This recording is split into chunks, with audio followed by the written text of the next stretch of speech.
Hello everyone, welcome to the next video of my lecture series on data mining. आज की इस video में हम लोग इक्लाट एल्गोरिदम को एक एग्जांपल के थ्रू स्टडी करने जा रहे हैं। इक्लाट एल्गोरिदम एक बहुत सिंपल सा एल्गोरिदम है। मोस्टली जो कॉन्सेप्ट्स आपने एप्रोरी एल्गोरिदम में पढ़े थे वही कॉन्सेप्ट्स यहाँ पर भी कंटिन्यू करेंगे, लेकिन थोड़ा सा डिफरेंस ये है कि इक्लाट वर्टिकल डाटा फॉर्मेट पर काम कर रहा होता है एंड एप्रोरी हमारे पास हॉरिजॉन्टल डाटा फॉर्मेट पर काम करता था। थोड़ी देर में हम लोग देखेंगे कि हॉरिजॉन्टल डाटा फॉर्मेट क्या होता है, वर्टिकल डाटा फॉर्मेट क्या होता है। जो हमारे पास ट्रांजैक्शन डाटा होता है उसको रिप्रेजेंट करने के कई तरीके हो सकते हैं। दो जो सबसे ज़्यादा फेमस तरीके हैं उनमें से एक है हॉरिजॉन्टल डाटा फॉर्मेट और एक है हमारे पास vertical data format. Horizontal data format से आप लोग फेमिलियर हैं, एप्रोरी एंड एफपी ग्रोथ, इन दोनों एल्गोरिदम्स में हम हॉरिजॉन्टल डाटा फॉर्मेट यूज़ कर रहे होते हैं। अभी हम देखेंगे कि ये जो दो लेआउट्स हैं डाटा के ये होते क्या हैं। जो हमारी सिलेक्शन है, फॉर एग्जांपल एल्गो क्या वर्टिकल डाटा फॉर्मेट पर काम कर रहा है या एल्गो हॉरिजॉन्टल डाटा फॉर्मेट पर काम कर रहा है, तो ये जो डाटा रिप्रेजेंटेशन की सिलेक्शन है इसका डायरेक्ट इम्पैक्ट पड़ता है इनपुट आउटपुट कॉस्ट्स के ऊपर जब सपोर्ट कंप्यूटेशन हो रही होती है। तो अभी आप देखेंगे कि जो इक्लैट है वो वर्टिकल डाटा फॉर्मेट पर काम कर रहा होता है, इसलिए ये एप्रोरी से काफ़ी ज़्यादा एफिशिएंट है। वीडियो के एंड पे मैं आप लोगों को बताऊंगा कि इक्लैट कहाँ बेस्ट काम करता है। मैं थोड़ा सा इसकी परफॉर्मेंस का कंपैरिजन करूंगा एप्रोरी के साथ एंड एफपी ग्रोथ के साथ। अच्छा, हॉरिजॉन्टल डाटा फॉर्मेट क्या होता है? हॉरिजॉन्टल डाटा फॉर्मेट हमारे पास इस फॉर्मेट में डाटा स्टोर होता है, टीआईडी आइटम सेट। जो हमारे पास फर्स्ट कॉलम होगा उसमें हमारे पास ट्रांजैक्शन आईडीज़ होते हैं एंड जो सेकंड कॉलम है उसमें हमने लिस्ट ऑफ आइटम्स को स्टोर किया हुआ होता है। आप इस डाटा फॉर्मेट से ऑलरेडी फेमिलियर हैं, आपने इसको काफ़ी दफ़ा देख चुके हैं। मेरी जो पिछली वीडियोज़ हैं हमने एप्रोरी में भी इसी को देखा था, एफपी ग्रोथ में भी हम इसी तरह के डाटा सेट को लेकर के चले थे। तो जो फर्स्ट कॉलम है उसमें ट्रांजैक्शन आईडी है, ट्रांजैक्शन 1। अब उसके अगेंस्ट देखें हमारे पास कौन से आइटम्स हैं, I1 I2 I5। Similarly transaction 2 के अगेंस्ट हमारे पास, या यूँ कह लें कि ट्रांजैक्शन 2 के अंदर हमारे पास आइटम I2 है एंड देन I4 है। ट्रांजैक्शन 3 में हमारे पास कौन कौन से आइटम्स हैं, I2 एंड I3।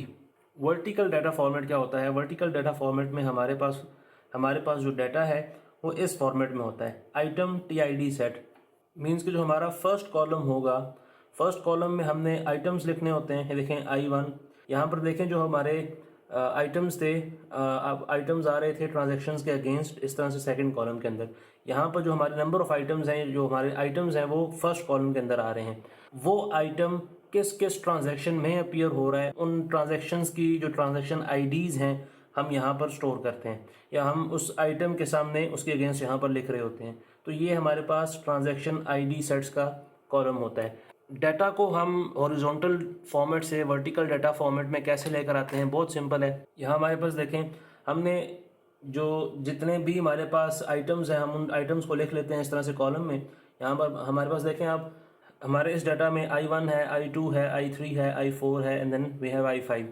I1 इस डाटा में आपने देखना है कि किस किस ट्रांजैक्शन के अंदर अपीयर हो रहा है। I1 हमारे पास T1 के अंदर भी आ रहा है, I1 हमारे पास फिर T4 के अंदर आया है, T5 में आया है, फिर यहाँ देखें T7 के अंदर भी है, T8 में भी है एंड देन T9 में भी है। हमने इन तमाम ट्रांजैक्शन की जो ट्रांजैक्शन आईडीज़ हैं हमने I1 के आगे यहाँ पर लिख लेनी है, T1 T4 T5 T7 T8 T9।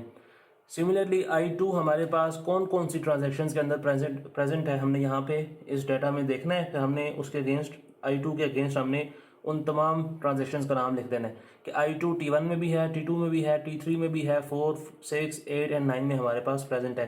Similarly यहाँ पर देखें जो हमारे पास आइटम 5 है, आइटम 5 कौन कौन सी ट्रांजैक्शंस में आ रहा है, T1 में आ रहा है, ये देखें यहाँ पर ये है I5 एंड देन हमारे पास T8 में आ रहा है, देखें हमारे पास ये है I5।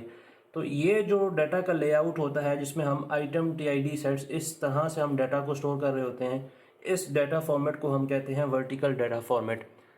इक्लैट algorithm vertical data format पर काम कर रहा होता है। इक्लैट एल्गोरिदम सबसे पहले क्या करेगा, वो हॉरिजॉन्टल डाटा को वर्टिकल डाटा में चेंज करेगा, फिर उसके आगे माइनिंग का प्रोसेस वो करेगा। वर्टिकल डाटा फॉर्मेट में माइनिंग का प्रोसेस, या आसान अल्फाज में इक्लैट एल्गोरिदम में माइनिंग का प्रोसेस कैसे हो रहा होता है, ये जो हमारे पास टीआईडी सेट्स है ना, हम इनका आपस में इंटरसेक्शन ले रहे होते हैं। फॉर एग्जांपल हमारे पास दो सेट्स हैं, सेट ए है 2 2 4 6 सेट बी है हमारे पास 2 4 8 9, यूं कह लें। ए इंटरसेक्शन बी हमारे पास क्या होगा, वो आइटम्स जो दोनों सेट्स में कॉमन है। देखें 2 दोनों के अंदर कॉमन है, ये भी है, एंड देन हमारे पास 4 भी कॉमन है ये। तो इन दोनों सेट्स का जो इंटरसेक्शन होगा वो 2 और 4 हमारे पास आएगा। तो सिमिलरली इक्लेट एल्गोरिदम में जो माइनिंग का प्रोसेस हो रहा होता है वो हम ये जो देखें आपके सामने जो TID सेट्स का कॉलम है, इन कॉलम्स का आपस में यूं कह लें, इस तरह से जो रोज़ बन रही है ना, ऐसे इन रोज़ का हम आपस में इंटरसेक्शन लेकर माइनिंग का प्रोसेस कर रहे होते हैं। वो किस तरह से हो रहा होता है ये हम आगे जाके स्टेप बाय स्टेप देखेंगे। तो अभी मैं यहाँ से इसको रिमूव करूँगा, मैं इसको भी रिमूव करूँगा, तो मैं इसको वहाँ पर नीट करके लिखूँगा। तो हम वहाँ से फिर स्टेप बाय स्टेप इस एग्जाम्पल को सॉल्व करना शुरू करेंगे। तो लेट्स अज्यूम हमारे पास जो मिनिमम सपोर्ट का थ्रेश होल्ड है, मिनिमम सपोर्ट वो है हमारे पास 2, एंड देन हमारे पास जो कॉन्फिडेंस का थ्रेश होल्ड है, कॉन्फिडेंस थ्रेश होल्ड है हमारे पास 70%। ये कॉन्फिडेंस का थ्रेश होल्ड हमें कब काम आएगा, जब हम एंड पे रूल जनरेट कर रहे होंगे। तो सबसे पहले इक्लेट में आप लोगों ने क्या करना है, ये हमारे पास ये देखें वर्टिकल डाटा फॉर्मेट जो आपको क्वेश्चन में हॉरिजॉन्टल डाटा फॉर्मेट गिवन होगा, आपने उसको कन्वर्ट करना है इस तरह से वर्टिकल डाटा फॉर्मेट में। अब आपने क्या करना है, अब आपने हर आइटम के अगेंस्ट हर आइटम की सपोर्ट फाइंड करनी है। तो वर्टिकल डाटा फॉर्मेट में सिंपली ये जो नंबर ऑफ आइटम्स होंगे ना TID सेट्स में, आपने उनको काउंट कर लेना। ये ट्रांजैक्शंस ही हैं, आपने ट्रांजैक्शंस को काउंट कर लेना है। तो I1 को काउंट करें, I1 के अगेंस्ट 1 2 3 4 5 6। तो I1 की सपोर्ट हमारे पास 6 है, 1 2 3 4 5 6 7। I2 की सपोर्ट हमारे पास 7 है, I3 की हमारे पास 6 है, एंड देन I4 की एंड I5 की हमारे पास 2 है। तो हमारे पास इस डाटा सेट में कोई भी आइटम इनफ्रीक्वेंट नहीं है, सारे आइटम्स हमारी मिनिमम थ्रेशोल्ड को मीट कर रहे हैं। अब सेकंड स्टेप में क्या होगा, अगर आपको याद हो एप्रोरी में भी हम इस तरह से कर रहे होते हैं कि I1 का I2 के साथ, I1 का I3 के साथ, I1 का I4 के साथ, इस तरह फिर हम 2 आइटम्स के लिए चीज़ें आगे देख रहे होते हैं। किस तरह से I1 का I2 के साथ, I1 का I3 के साथ पेयर बनाएंगे, फिर I1 का I4 के साथ, I1 का देन I5 के साथ, उसके बाद I2 का I3 के साथ, I2 का I4 के साथ, देन I2 का I5 के साथ, इसी तरीके से I3 का I4 का, इन सब के आपस में हम पेयर्स बना के आगे प्रोसीड करेंगे। Items I1 I2 I1 I3 I1 I4 I1 I5, पहले I1 का सब के साथ, फिर I2 का सब के साथ, फिर I3 का सब के साथ, फिर लास्ट 2 का आपस में। अब हमने देखना है सेकंड स्टेप में I1, अब यहाँ देखें I1 I2 है, I1 I2 ये दोनों आपस में फर्स्ट 2 आइटम्स I1 I2 ये इकट्ठे किस किस ट्रांजैक्शन में अपीयर हो रहे हैं। I1 I2 ये एक साथ इकट्ठे किस किस ट्रांजैक्शन में अपीयर हो रहे हैं। तो वो हम किस तरह से निकालेंगे, I1 की जो अगेंस्ट रो है, I1 की रो, I2 की रो, ये 2 हैं फर्स्ट 2, इनका आपस में हमने इंटरसेक्शन लेना है। अब देखिए इंटरसेक्शन लेंगे तो इन दोनों में कौन सी ट्रांजैक्शंस कॉमन है। T1 दोनों में आ रहा है, T1 लिख लेंगे। और कौन कौन सी चीज़ कॉमन है, T4 दोनों में आ रहा है, यहाँ देखें ये भी T4 है, ये भी T4 है। सिमिलरली हमारे पास T8 एंड T9 ये दोनों में अपीयर हो रहे हैं, तो ये कॉमन है, हमने ऐसे लिख लिया। अब हमने देखना है I1 I3 का, I1 I3 ये दोनों आइटम्स किन किन ट्रांजैक्शंस में अपीयर हो रहे हैं। कैसे निकालेंगे, I1 एंड I3 इनकी जो रोज़ हैं, इस तरह से आप देखें I1 की एंड I3 की इनकी जो रोज़ हैं उनका आपस में हमने इंटरसेक्शन लेना है। अगेन क्या मतलब इंटरसेक्शन, जो ट्रांजैक्शंस इन दोनों रोज़ के अंदर कॉमन है हमने वो निकाल लेनी है। क्या क्या कॉमन है देखें, T5 है हमारे पास, T5 के बाद हमारे पास T7 कॉमन है, T8 and then T9। Similarly I1 I4 किन किन ट्रांजैक्शंस के अंदर आ रहे हैं, तो हमने I1 एंड I4 इन दोनों रोज़ का इंटरसेक्शन ले लेना है। क्या कौन कौन सी ट्रांजैक्शंस इन दोनों में कॉमन है, इनमें कॉमन सिर्फ T4 है। I1 I5 में कौन कौन सी ट्रांजैक्शंस कॉमन है, इनमें हमारे पास सिर्फ T8 है। अब देखें I2 एंड I3 इन दोनों रोज़ में इन दोनों रोज़ का हमने इंटरसेक्शन लेना है। क्या क्या कॉमन है?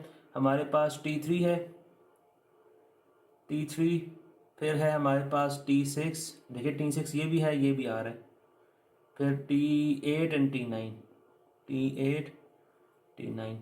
I2 एंड I4 में क्या क्या कॉमन है? हमारे पास T2 है, T2 है, एंड देन हमारे पास T4 कॉमन है। I2 I5 में, I2 I5 इन दोनों रोज़ का इंटरसेक्शन लेना है। इन दोनों रोज़ में क्या क्या कॉमन है? हमारे पास T1 कॉमन है, एंड देन हमारे पास T8 कॉमन है। I3 I4 का आपस में देखेंगे हमने, I3 एंड I4 इनका इंटरसेक्शन लेना है इन दोनों रोज़ का। तो क्या क्या कॉमन है हमारे पास? सिर्फ यहाँ पे हमारे पास यहाँ कुछ भी कॉमन नहीं है, तो इसको हम ऐसे कर देंगे। I3 एंड I5 इन दोनों का आपस में हमने इंटरसेक्शन लेना है। क्या चीज़ कॉमन है हमारे पास? सिर्फ T8 आ रहा है। I4 I5 लास्ट टू रोज़ का इंटरसेक्शन लेंगे। क्या चीज़ कॉमन है हमारे पास? कुछ भी कॉमन नहीं है, तो इस तरह से आ जाएगा। अब हमारे पास जो मिनिमम सपोर्ट थी, मिनिमम सपोर्ट वो थी हमारे पास 2। कॉन्फिडेंस का थ्रेशोल्ड था हमारे पास 70%।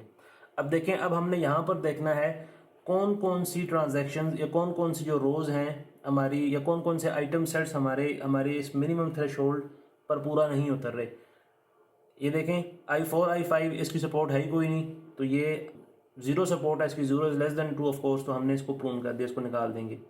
इसको भी निकाल देंगे क्योंकि I3 I5 सिर्फ एक ट्रांजैक्शन में अपीयर हो रहे हैं। T8 में तो इनकी सपोर्ट 1 है, 1 हमारे पास 2 से छोटा है, 2 हमारा मिनिमम थ्रेशोल्ड है, तो हमने इसको भी निकाल दिया। इसको भी प्रूव कर देंगे, फिर हमारे पास ये दोनों भी प्रूव हो जाएंगे। अच्छा, अब मैंने प्रूनिंग के बाद यहाँ पर आकर मैंने प्रूनिंग करने के बाद यहाँ पर ये मैंने लिख दिया। अच्छा सॉरी, ये जो I1 I5 का जब हम इंटरसेक्शन लेंगे I1 एंड I5 का, तो T1 दोनों में अपीयर हो रहा है, एंड देन हमारे पास T8 भी आ रहा है। तो ये सॉरी, इसमें T8 and T1, T1 T8, तो ये इनफ्रीक्वेंट नहीं है, सॉरी, I1 I5 इनफ्रीक्वेंट नहीं है, तो हम उसको भी यहाँ पे लिखेंगे। प्रूनिंग करने के बाद हमने इस तरह से इसको लिख दिया है। अब क्या होगा, फर्स्ट स्टेप में हमने सिंगल सिंगल आइटम्स को देखा, सेकंड स्टेप में हमने टू टू आइटम्स को आपस में उनके पेयर्स बना के हमने देखा। अब हम थ्री थ्री आइटम्स को देखेंगे।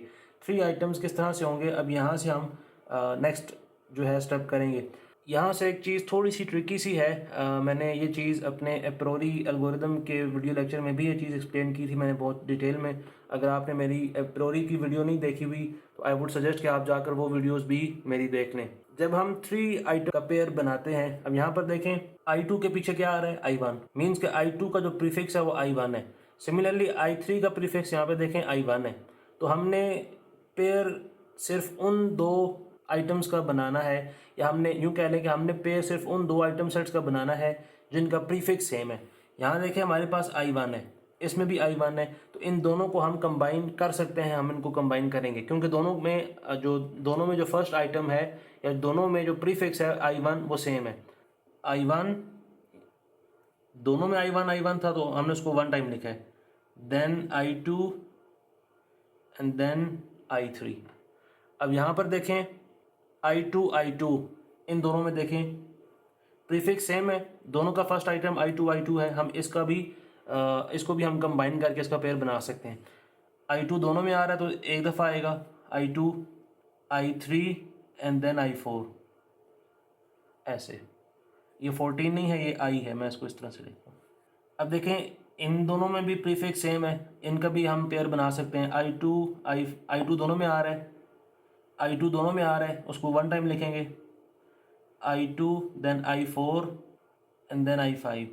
इनका भी प्रीफिक्स सेम है, दोनों में I2 फर्स्ट आइटम है, तो हम इनको भी कंबाइन कर देंगे, I2 I3 I5। और हमारे पास कहाँ पे सेम है, इनका भी आपस में सेम है। देखिए दोनों में फर्स्ट आइटम हमारे पास I1 है, I1 दोनों में आ रहा है, एक दफ़ा लिखेंगे I3 एंड देन I5। ये है हमारे पास 3 आइटम्स के जो हमारे पास पेयर हैं 3 आइटम सेट का, इस तरह से आएगा। अब हमने ये देखना है कि आइटम 1, आइटम 2, आइटम 3 ये तीनों आइटम्स इकट्ठे किन किन ट्रांजैक्शंस में आ रहे हैं। हमने उन ट्रांजैक्शंस की जो ट्रांजैक्शन आईडीज़ हैं यहाँ पे लिखनी है। हमें कैसे पता चलेगा कि I1 I2 I3 ये किन किन ट्रांजेक्शन में इकट्ठे आ रहे हैं? तो हमने ये देखे हमारे पास जो एग्जाम्पल डाटा सेट हमें गिवन होगी I1 I2 I3। अब यहाँ पहले इस स्टेप में हमने दो दो रोज़ का इंटरसेक्शन लिया था। अब हम क्या करेंगे, हम क्योंकि तीन तीन का पेयर हमने बनाया तो हमने तीन तीन रोज़ का इंटरसेक्शन लेना है।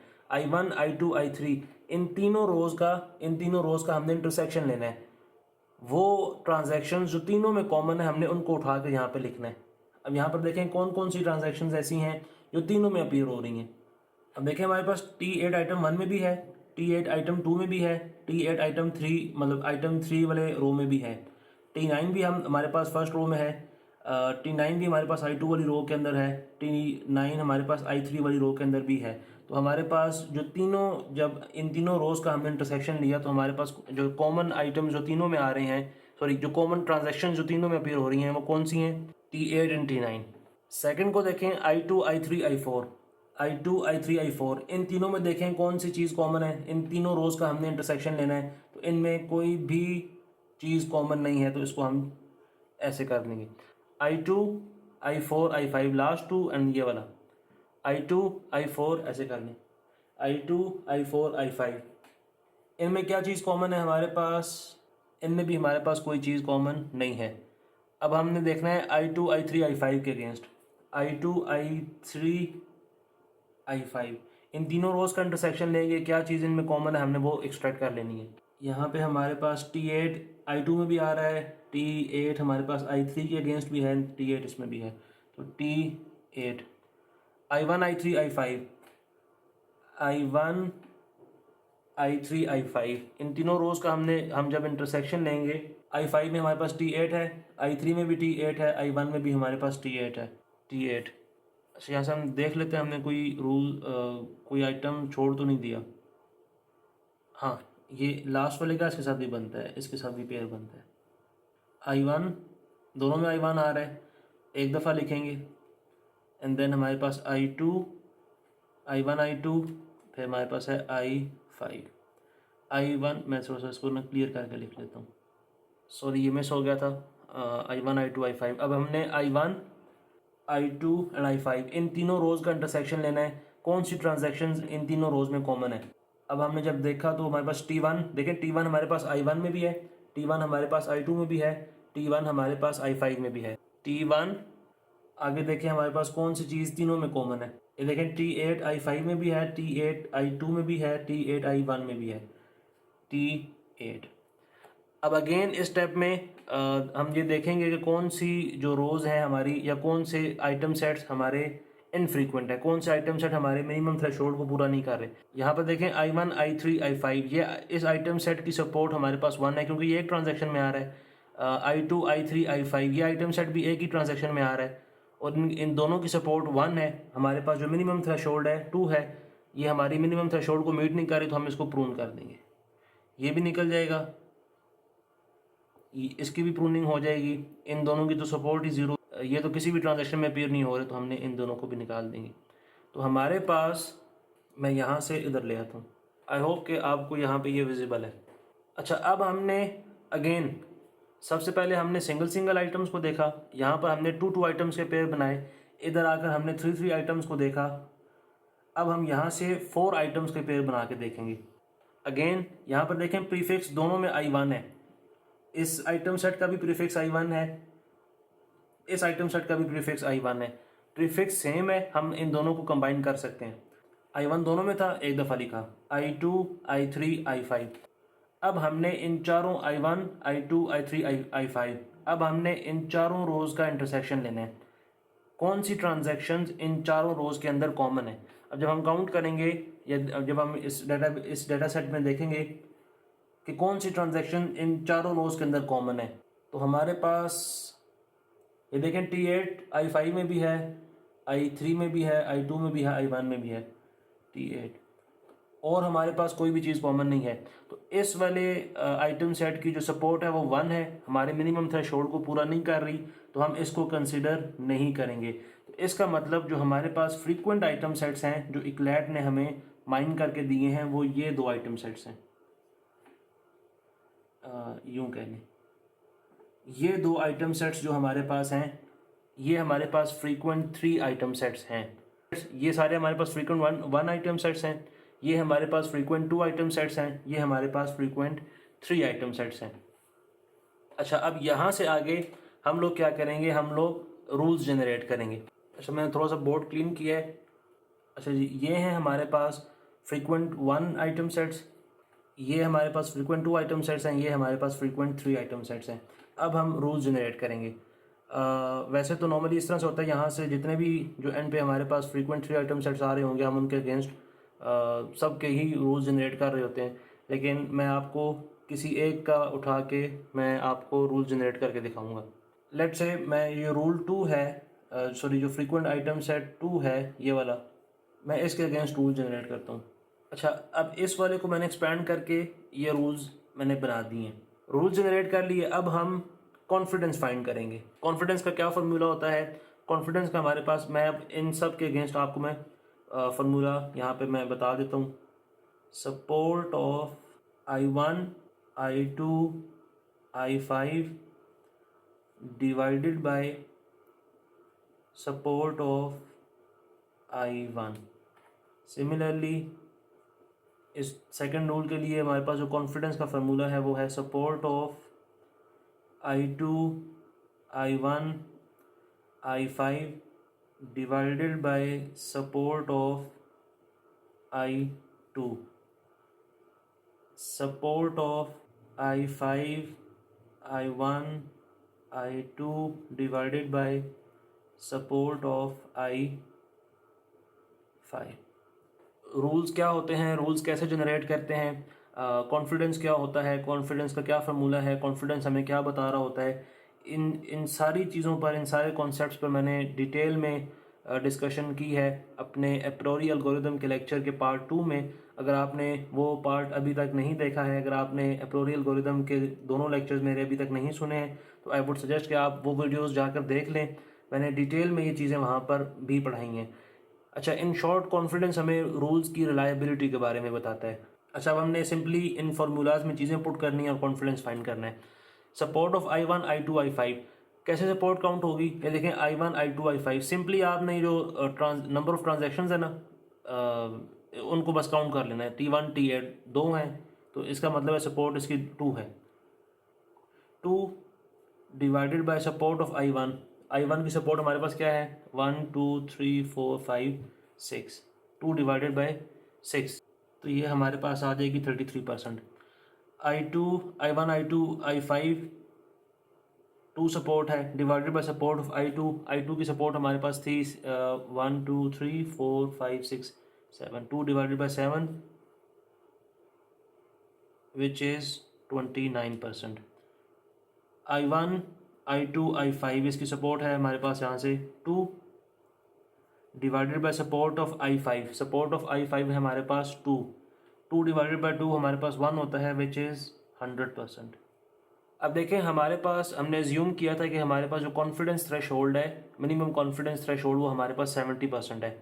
अब यहाँ पर से हमने उन रूल्स को डिस्कार्ड कर देना है जिनकी जो हमारे इस मिनिमम थ्रेशोल्ड को पूरा नहीं कर रहे। अब आप देखें, रूल 1 हमारे पास ये जो है, ये हमारे मिनिमम थ्रेशोल्ड को पूरा नहीं कर रहा, क्योंकि इसके अगेंस्ट जो हमारे पास आया है, इसके अगेंस्ट जो हमारे पास कॉन्फिडेंस की वैल्यू आई है वो है 33%। 33 इज़ लेस देन 70, जो कि हमारा मिनिमम थ्रेशोल्ड है, तो हम इसको डिस्कार्ड कर देंगे। हमने इसको भी डिस्कार्ड कर दिया, रूल 2 को भी डिस्कार्ड कर दिया, क्योंकि 29 इज़ लेस देन 70। रूल 3 को हम लेंगे, रूल 4 को भी हम डिस्कार्ड कर देंगे, एंड लास्ट 2 ये दोनों 100% है, तो हम इन दोनों को लेंगे। तो एंड पर जो हमारे पास रिलायबल रूल्स जनरेट होकर के आएंगे वो हमारे पास ये 3 रूल्स हैं। बाकी हम इनको ऐसे डिस्कार्ड कर दें। तो ये है इक्लेट एल्गोरिदम। इक्लेट एल्गोरिदम आज की इस वीडियो में यहाँ पर एंड होता है। हमने सबसे पहले फ्रीक्वेंट 1 आइटम सेट्स को फाइंड किया, फिर हमने फ्रीक्वेंट 2 आइटम सेट्स फाइंड किए। फ्रीक्वेंट 1 आइटम सेट की जो सपोर्ट थी हमने सिंपली ये जो नंबर ऑफ ट्रांजैक्शंस थी उनको काउंट करके उस तरह से निकाली थी। फ्रीक्वेंट 2 आइटम सेट्स की जो सपोर्ट, जो TID सेट्स थे, ये हमने किस तरह से कैलकुलेट किए, हम उन रोज़ का आपस में इंटरसेक्शन लेते गए और फिर हमारे पास फ्रीक्वेंट 2 आइटम सेट्स आए। सिमिलरली जब एल्गोरिदम आगे प्रोसीड किया तो हमने फ्रीक्वेंट 3 आइटम सेट्स के लिए जो सपोर्ट कैलकुलेशन थी वो की, वो अगेन 3 रोज़ का हमने इंटरसेक्शन लिया तो हमारे पास ये फ्रीक्वेंट 3 आइटम सेट आए। फिर हमने इनसे आगे I1, I2, I5 को लिया, फिर इससे मैंने ये रूल जनरेट करके आपको दिखाए। रूल जनरेट करने के बाद फिर जो अनरिलायबल रूल्स थे, जो हमारे मिनिमम थ्रेशोल्ड को पूरा नहीं कर रहे थे, कॉन्फिडेंस थ्रेशोल्ड को, हमने उनको डिस्कार्ड कर दिया और हमारे पास एंड पे ये 3 रूल्स आते हैं। अच्छा, शुरू में मैंने आपको बताया था कि मैं थोड़ा सा परफॉर्मेंस कंपैरिजन करूंगा इक्लेट एल्गोरिदम का बाकी जो हमने जो 2 एल्गोरिदम्स पढ़ लिए हैं उनके साथ। हमने जब एप्रियोरी एल्गोरिदम पढ़ा था तो मैंने उसमें भी ये कहा था कि ये काफ़ी सिंपल एल्गोरिदम है, सिंपल है। अच्छा, जब हमारे पास डेटा सेट का साइज़ इंक्रीज़ करेगा, जब हमारा डेटा लार्ज हो जाएगा तो उसमें फिर हमारे पास जो एप्रियोरी एल्गो है ये स्लो हो जाता है। लार्ज डेटा सेट्स के लिए एप्रियोरी एल्गोरिदम स्लो हो जाता है। क्यों? हमने ये ऑलरेडी, मैंने अपनी लास्ट वीडियोस में ये बात की है कि जैसे जैसे हमारे पास डेटा सेट का साइज़ इंक्रीज़ करेगा, अगर हमने मिनिमम सपोर्ट का थ्रेशोल्ड, वो अगर हमने मिनिमम सपोर्ट थ्रेशोल्ड थोड़ा रखा हुआ है, छोटा थ्रेशोल्ड है हमारा, तो हमारे जो कैंडिडेट आइटम सेट्स जनरेट होंगे वो ज़्यादा जनरेट होंगे, प्रूनिंग कम हो रही होगी, तो इसलिए हमें ज़्यादा रैम, ज़्यादा स्पेस एंड ज़्यादा रिसोर्सेज हमें चाहिए होंगे।